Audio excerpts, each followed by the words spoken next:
Finanzas con Pedro Tello Villagrán. Las 7:45. El empleo formal femenino ya supera el nivel de prepandemia. Cosa positiva, hay que ver también la calidad de estos empleos y bueno, pues el asunto de la otra cara de la moneda, los empleos informales que bueno, pues ahí sí abundan y cada vez más gente pues tiene acceso a un empleo informal que a un empleo formal. Pero bueno, hablando de este tema en particular de la formalidad y de las mujeres, querido Pedro, qué gusto saludarte, ¿cómo estás? Buen día. Luis, buenos días, qué gusto saludarte a ti y a quienes nos escuchan. Mira, yo creo que es una magnífica noticia saber que a pesar de las dificultades que ha registrado la economía mexicana, y particularmente en la segunda mitad de este año, el comportamiento de la inversión y la generación de puestos de trabajo, el hecho de que al último día de septiembre de este 2021, el empleo de mujeres en el sector formal de la economía haya superado ya en casi 15,000 puestos de trabajo el nivel que se reportó en febrero del año anterior, es decir, antes de la pandemia, es sin lugar a dudas una noticia bastante alentadora. Por dos razones. La primera porque fue justamente el empleo femenino el que con mayor intensidad se contrajo tan pronto comenzó la pandemia el año pasado y el que se pensaba iba a tener mayores dificultades para recuperar el nivel previo al arribo de la pandemia a nuestro país. Y segundo, porque finalmente en México, como en el resto del mundo, pero particularmente en nuestro país en las últimas 2 décadas, la importancia de la mujer como el núcleo de la economía familiar, particularmente de las mujeres que han tenido que enfrentar el crecimiento de los hijos de manera individual sin la presencia del marido por la razón que sea, ha ido en aumento. De modo pues que el hecho de que se presente una recuperación en la generación de puestos de trabajo en el sector formal de nuestra economía para las mujeres es una espléndida noticia por esas dos razones. Ahora bien, ¿dónde se ha recuperado más el empleo femenino? Afortunadamente, en 8 de las 9 actividades económicas de las cuales nos presenta información el Seguro Social, hay cifras positivas en agricultura, en comercio, en la industria de la construcción, en el sector transporte y comunicaciones, en el sector de electricidad, transformación y en la industria extractiva. Ha habido avances superiores ya a los que se registraban antes de la pandemia y solo el sector servicios en general presenta una recuperación que oscila por ahí del 92% del nivel previo a la pandemia.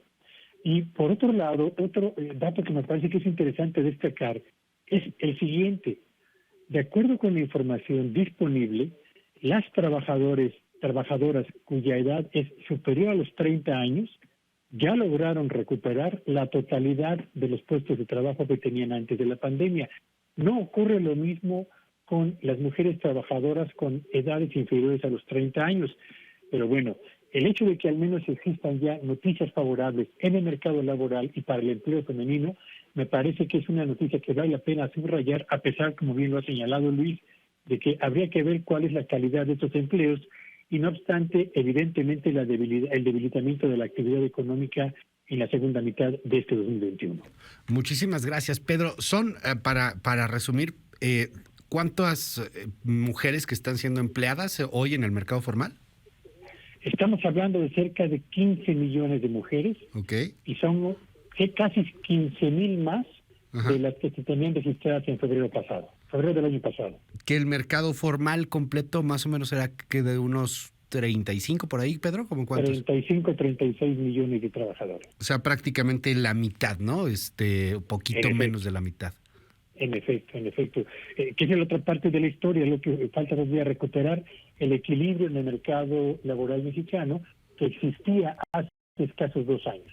Sí, es, o sea, obviamente un poquito más de la mitad, poquito menos de la mitad, ¿no? Mejor dicho, son mujeres que están empleadas en el mercado formal y en el informal, pues ahí es en donde también hay que tomar mucho en consideración porque es en donde la mayor parte de población está empezando a buscar oportunidades, en donde es como que semiformal, porque realmente van y les piden un recibo, pero no necesariamente les dan prestaciones o cosas por el estilo. Es algo que también habría que analizar. Sí, por supuesto. La informalidad en México es, desde luego, la válvula de escape de la incapacidad de la economía formal para generar tantos empleos en cantidad y en calidad como requiere el crecimiento natural de la población mexicana y la población que se ha quedado sin empleo desde hace un par de años. Pero vale la pena subrayar, Luis, que a propósito de la aprobación de la Ley de Ingresos y la miscelánea fiscal para el año próximo, si bien la gente de Morena y sus aliados se ufanan de señalar que no hay nuevos empleos, nuevos impuestos ni más impuestos, lo cierto es que tampoco hay estímulos para el fortalecimiento del sector formal de la economía y para la creación de empleos que sean más estables en tiempo y yo diría mejor remunerados en salarios y en sueldos. Gracias, Pedro. Te mando un fuerte abrazo. Te seguimos en tu red. ¿Cuál es?